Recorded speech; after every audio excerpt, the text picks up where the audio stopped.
कक्षा 12वीं के सभी विद्यार्थियों का बहुत बहुत स्वागत है। बहुत सारे विद्यार्थी कमेंट कर रहे थे कि सर हिंदी विषय का कक्षा 12वीं का जो हमारा पेपर आने वाला है बोर्ड का, वो किस प्रकार से आने वाला है और जो गवर्नमेंट के द्वारा पेपर अपलोड किया गया है उस पेपर का पूरा सॉल्यूशन आप हमें करवा दीजिए। आइए प्यारे बच्चों, तो यहाँ पर मैं आप लोगों के लिए संपूर्ण पेपर का सॉल्यूशन लेकर आ चुका हूँ। इस वीडियो में मैं आपको A to Z सभी प्रश्नों के आंसर करवाने वाला हूँ। देखिए टोटल क्वेश्चन कितने आने वाले हैं, 23। टाइम रहेगा 3 घंटे और आपका पेपर रहेगा 80 नंबर का। यहाँ पर पूरा क्वेश्चन पेपर मैं आपको हल करवाऊंगा, तो आप क्लास को बीच में छोड़कर मत जाइएगा। इस प्रकार पूरा पेपर आपका बनेगा और सबसे ज़्यादा नंबर आप लेकर आएंगे, क्योंकि आप बहुत ही अच्छी तैयारी यहाँ से कर रहे हैं। चलिए, सभी प्रश्न करना अनिवार्य है। प्रत्येक प्रश्न के लिए आवंटित अंक उसके सम्मुख अंकित हैं। यहाँ पर देख सकते हैं ये नंबर दिए हुए हैं, कौन सा प्रश्न कितने नंबर का रहेगा। और 6 से 15 तक कुल 10 प्रश्न हैं 2-2 नंबर के। 16 से 19 तक 4 प्रश्न रहेंगे 3-3 नंबर के। और 20 से 23 तक 4 प्रश्न रहेंगे 4-4 नंबर के। तो चलिए बच्चों, अब हम स्टार्ट करते हैं पहले क्वेश्चन से। उससे पहले अगर आप चैनल पर पहली बार आए हैं तो चैनल को सब्सक्राइब करें और घंटी के बटन को ऑल पर करें, जिससे आने वाले वीडियो का नोटिफिकेशन आपको मिल जाएगा। कविता एक उड़ान है। कविता एक उड़ान है, कवि ने किसके बहाने कहा है बच्चों? तो यहाँ पर आपका पतंग के, चिड़िया के, बच्चों के, फूलों के। तो यहाँ पर आपका करेक्ट आंसर हो जाएगा उड़ान है। कविता एक उड़ान है तो आंसर हो जाएगा चिड़िया के बहाने। इसमें करेक्ट आंसर आपका चिड़िया हो जाएगा। उसके बाद काव्य में जहां उपमेय को उपमान से श्रेष्ठ बताया जाता है वहां अलंकार होता है संदेह, विरोधाभास, भ्रांतिमान, व्यतिरेक। तो इसमें आंसर आपका व्यतिरेक हो जाएगा। सेवक धर्म में भक्तिन स्पर्धा करती थी, तो लक्ष्मण से, अंगद से, हनुमान से, सुग्रीव से। तो इसमें आपका हनुमान से हो जाएगा। आगे चलते हैं। निम्नलिखित शब्दों में से विज्ञान संबंधी तकनीकी शब्द नहीं है। नहीं है बताना है। नाभिक, त्वरण, पर्यवेक्षक, गुरुत्वाकर्षण। बाकी सभी हैं लेकिन पर्यवेक्षक नहीं है। यशोधर बाबू का तीसरा बेटा स्कॉलरशिप लेकर चला गया था अमेरिका, इंग्लैंड, जापान, रूस। तो वो चला गया था बच्चों अमेरिका। आमतौर पर रेडियो नाटक की अवधि होती है। तो आमतौर पर जो रेडियो नाटक की अवधि होती है ना बच्चों, वो होती है 15 से 30 मिनट। हमारे जितने भी दोस्त कक्षा 12वीं की अपनी बेहतरीन तैयारी कर रहे हैं और वार्षिक परीक्षा 2025-26 में टॉप करने वाले हैं, वो चैनल को जरूर सब्सक्राइब करें, क्योंकि यहाँ पर मिलने वाले एक से एक धमाकेदार वीडियोस आपको। जिन बच्चों ने चैनल को सब्सक्राइब नहीं किया, चैनल को सब्सक्राइब जरूर कीजिएगा। चलिए खालिस्तान को हम देख लेते हैं। यहाँ पर सबसे तेज बौछारे गई, बहादो गया। ओज गुण में पाया जाता है, वीर रस में। ऋषि मुनियों ने को सबसे ऊंचा स्थान दिया, तो उन्होंने दिया दान को। तो ये हमारे खालिस्तान हो। आगे हम बढ़ते हैं बच्चों अगले क्वेश्चन की ओर। जो विद्यार्थी अभी तक भी वीडियो को अपने दोस्तों तक नहीं शेयर किए हैं, सभी शेयर जरूर करें बच्चों, क्योंकि देखिए बहुत मेहनत लगती है आप लोगों के लिए वीडियो बनाने में, तो कम से कम एक लाइक तो आप जरूर करें। चलिए यहाँ पर हम देख लेते हैं क्वेश्चन क्रमांक अगला। पेट में चूहे कूद रहे हैं, वाक्य में शब्द शक्ति है। तो यहां पर आपकी हो जाएगी लक्षणा शब्द शक्ति। राकलदास बनर्जी मोहनजोदड़ो में आए, तो 1922 में आए। कविता का अनिवार्य तत्व, तो इसमें छंद हो जाएगा।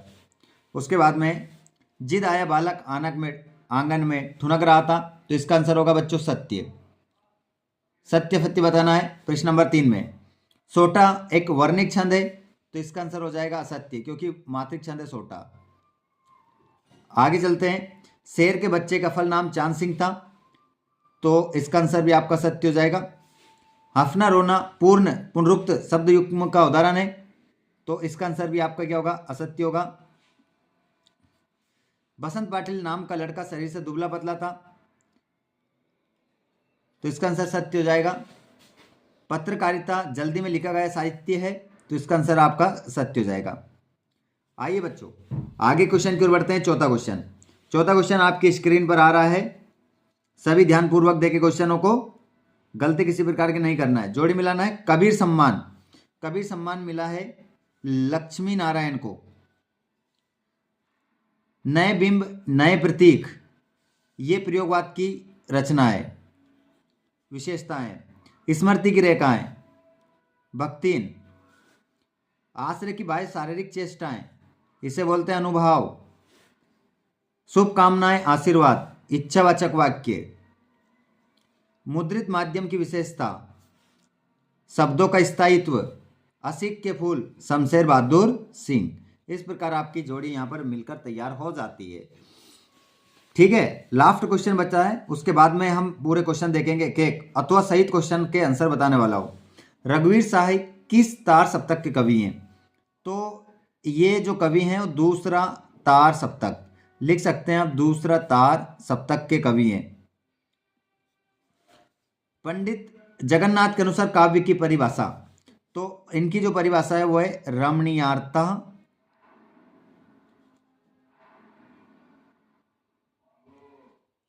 रमणीयार्थ प्रतिपादकः शब्दः काव्यम। ये परिभाषा है किसकी?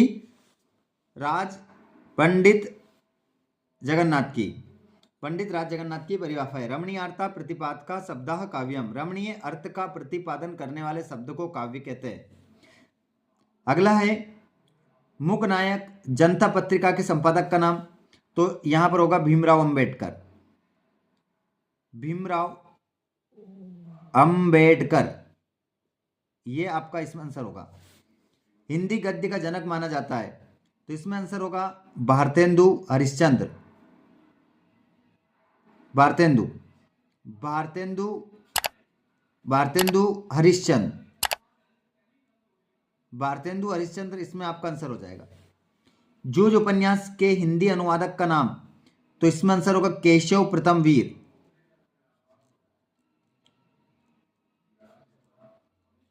केशव प्रथम वीर आंसर होगा। नाट्य शास्त्र के अनुसार नाटक का शरीर किसे माना जाता है? तो नाट्य शास्त्र के अनुसार नाटक का जो शरीर माना जाता है वो कथा वस्तु को माना जाता है। कथा वस्तु, इसका आंसर कथा वस्तु हो जाएगा। पानी पानी होना मुहावरे का वाक्य में प्रयोग करिए, तो इसका हम वाक्य में प्रयोग कर सकते हैं चोरी करते पकड़े जाने पर मोहन शर्म के मारे पानी पानी हो गया। शर्म के मारे पानी पानी हो गया। इस प्रकार वाक्य में प्रयोग कर सकते हैं इस मुहावरे का। अब यहां पर हम बात करेंगे बच्चों सभी क्वेश्चन के आंसरों की अथवा सहित क्वेश्चनों की हम बात करेंगे। आप जल्दी जल्दी क्या ले लेंगे, स्क्रीनशॉट ले लेंगे, ताकि एक भी क्वेश्चन आपका छूटे ना और आप सभी क्वेश्चनों के आंसर भी प्राप्त कर लें। चलिए, तो जिन विद्यार्थियों ने अभी तक भी चैनल को सब्सक्राइब नहीं किया है, चैनल को सब्सक्राइब जरूर करें, क्योंकि अब हम आपको बताने वाले हैं सभी क्वेश्चनों के आंसर जो कि आप यहां पर देखने वाले हैं। चलिए, पहला क्वेश्चन आप देखेंगे, छठा वाला क्वेश्चन। तो छठा वाला क्वेश्चन है आपका रीतिकाल की विशेषताएं। रीतिकाल की विशेषताएं बताना है बच्चों आपको।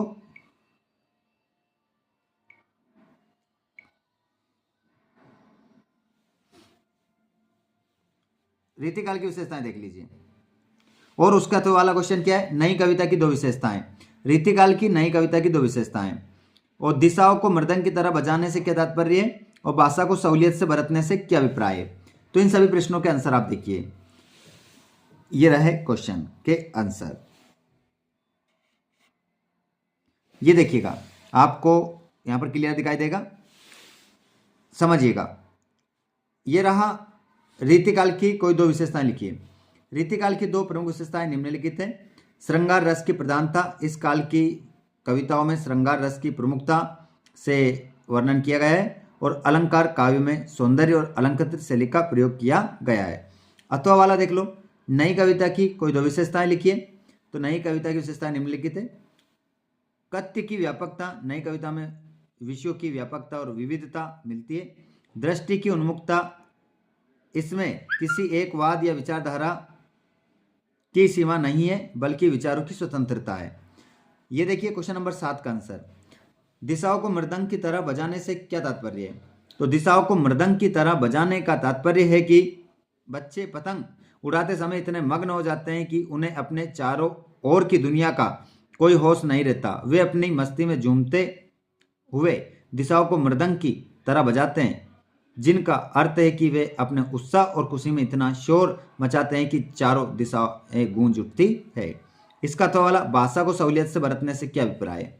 तो भाषा को सहूलियत से बरतने का अभिप्राय है कि व्यक्ति को अपनी बात स्पष्ट से कहने के लिए सरल और सहज भाषा का प्रयोग करना चाहिए। इसका मतलब है कि भाषा को अनावश्यक रूप से जटिल या क्लिष्ट नहीं बनाना चाहिए, बल्कि इस तरह इस्तेमाल करना चाहिए कि वह संप्रेषणीय और प्रभावी हो। उसके बाद में हम यहाँ पर अगले क्वेश्चन की ओर बढ़ते हैं। क्वेश्चन यहाँ पर देखिएगा, क्या है क्वेश्चन? सांग रूपक अलंकार की परिभाषा उदाहरण सहित और मुक्तक काव्य की परिभाषा उदाहरण सहित। सवैया छंद किसे कहते हैं? उदाहरण सहित। बिंब विधान किसे कहते हैं? उदाहरण सहित। रेखा चित्र एवं संस्मरण में कोई द्वंतर, नाटक एवं एकांकी में कोई द्वंतर, भक्तिन की कहानी अधूरी है, लेखिका माधवी देवी ने ऐसा क्यों कहा है? और यहाँ पर अब आंसर देख लेते हैं हम यहाँ पर 8 से। उसके बाद आगे क्वेश्चन को हम देखेंगे। क्वेश्चन नंबर, सांग रूपक अलंकार की परिभाषा उदाहरण सहित। सांग रूपक अलंकार की परिभाषा, जब रूपक अलंकार में उपमेय के अंगों पर उपमान के अंगों का भी आरोप किया जाता है तो उसे सांग रूपक अलंकार कहते हैं। उदाहरण, उदित उदयगिरि मंच पर रघुवर बाल पतंग, बिकसे संत सरोज सब हर्षे लोचन भृंग। ये सांग रूपक अलंकार का उदाहरण हो गया। बाकी ये नीचे नहीं लिखना है कुछ भी। अथवा वाला, मुक्तक काव्य की परिभाषा उदाहरण सहित।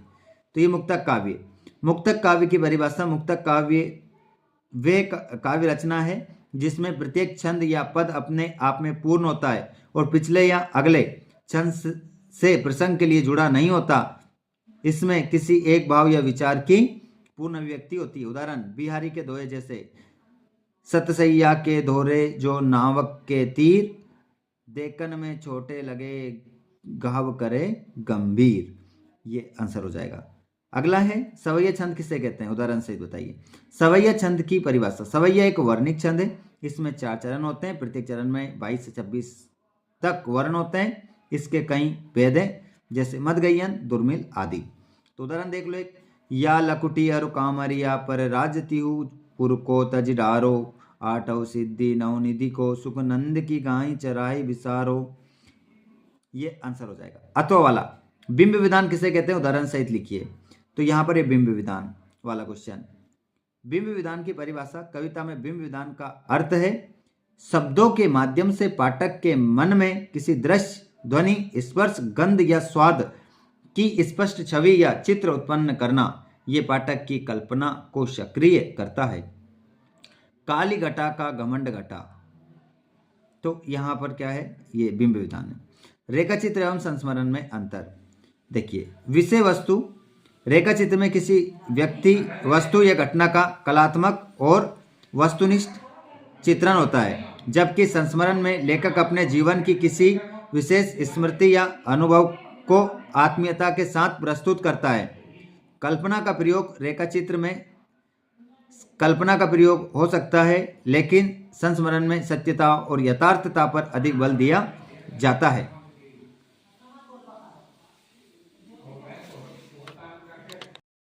अगला क्वेश्चन है आपका, नाटक एवं एकांकी में कोई 2 अंतर लिखिए।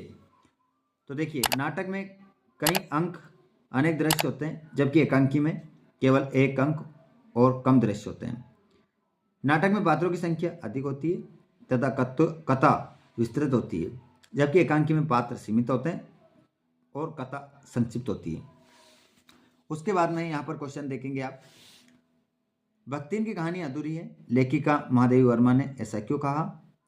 और लेखक ने शिरीष को कालजयी अवधूत क्यों कहा?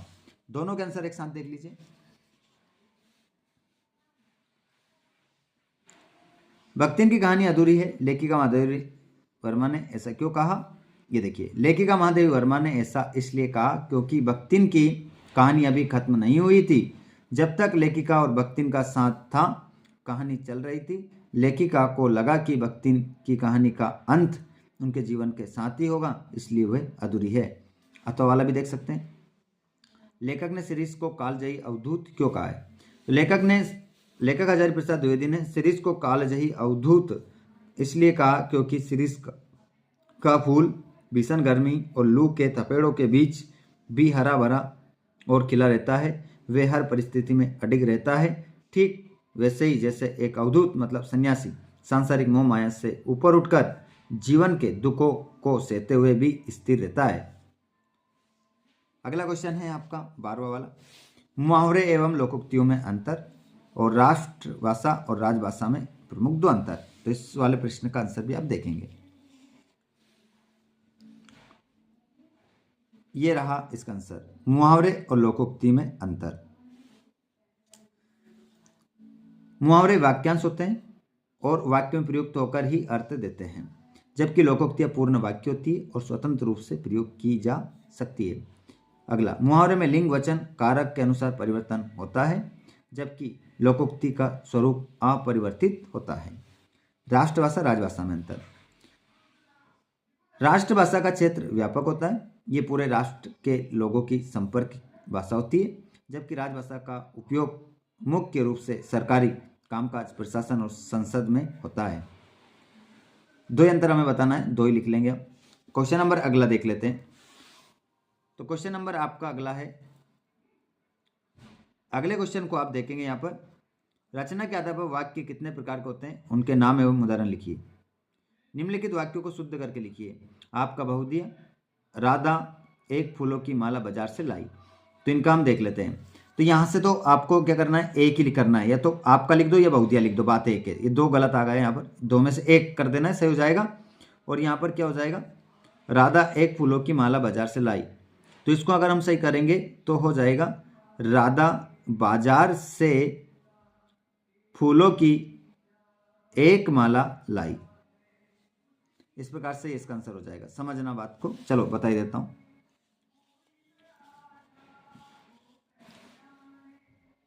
ये रहा, रचना के आधार पर वाक्य कितने प्रकार के होते हैं। तो रचना के आधार पर वाक्य 3 प्रकार के होते हैं, सरल वाक्य, संयुक्त वाक्य और मिश्र वाक्य।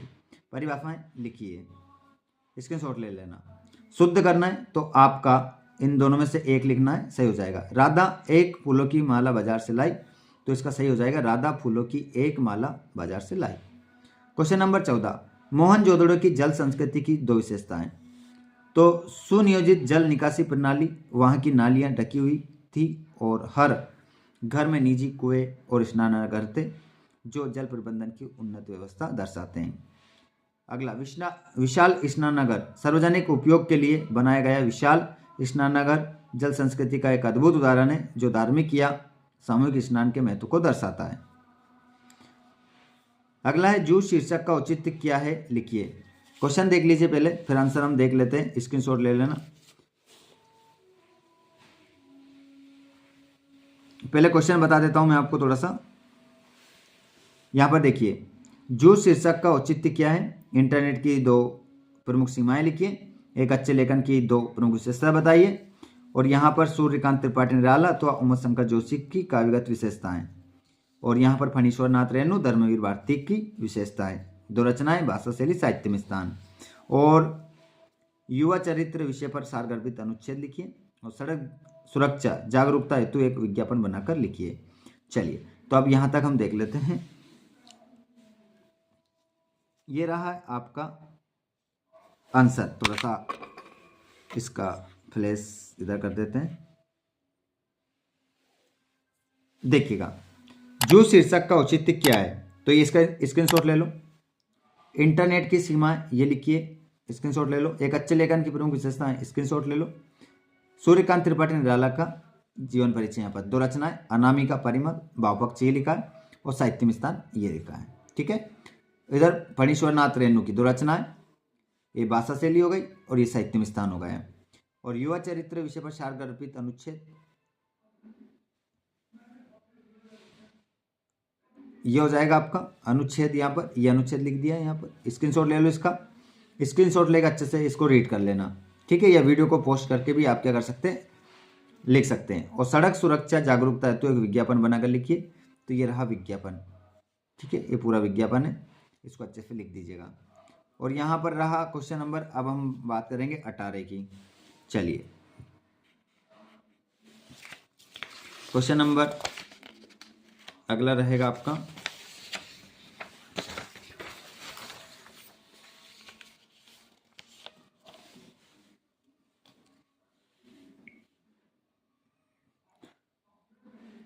ये देखिएगा क्वेश्चन नंबर 18।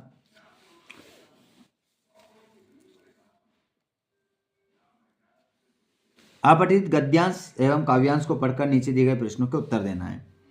देखिए ये काव्यांश है, इन प्रश्नों को उत्तर देना है। ये गद्यांश है, काव्यांश है, इसके प्रश्नों को उत्तर देना है। ये सभी प्रश्न हैं, ठीक है। देवगण कैसे गीत गाते रहते हैं। और ये क्वेश्चन नंबर 20 है। 20 में क्या करना है, हमें संदर्भ प्रसंग करना है, ठीक है। मैं और जग और कहाँ का नाता, दूत कहो अवधूत कहो, ठीक है। ये क्वेश्चन देख लीजिएगा और आंसर बताता हूँ अभी। यहाँ पर संदर्भ प्रसंग करना है। मैं सोचता हूँ कि पुराने की ये अधिकार लिप्सा क्यों नहीं समय रहते सावधान हो जाती, और उस बल को नाम जो दो, पर वह निश्चय उस स्थल की वस्तु नहीं है जहाँ पर संसारी वैभव फलता फूलता है, ठीक है। इस प्रकार है। और यहाँ पर एप्लीकेशन है, ये आपकी किताब की वापस गणना करवाना है अंकों की, उत्तर पुस्तिका की।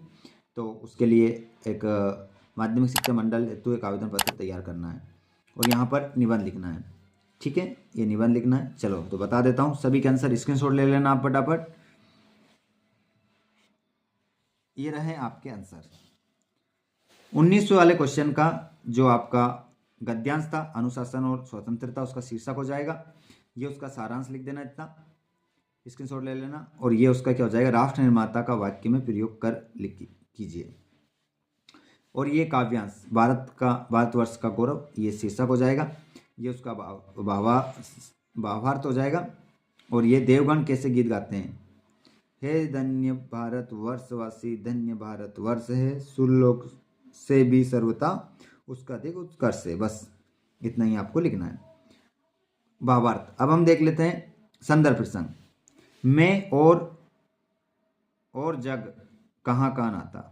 तो प्रस्तुत पंक्ति हमारी पाठ्य पुस्तक आरोह भाग 2 के काव्यखंड के पाठ आत्मपरिचय से ली गई। इसके रचयिता हरिवंश राय बच्चन है।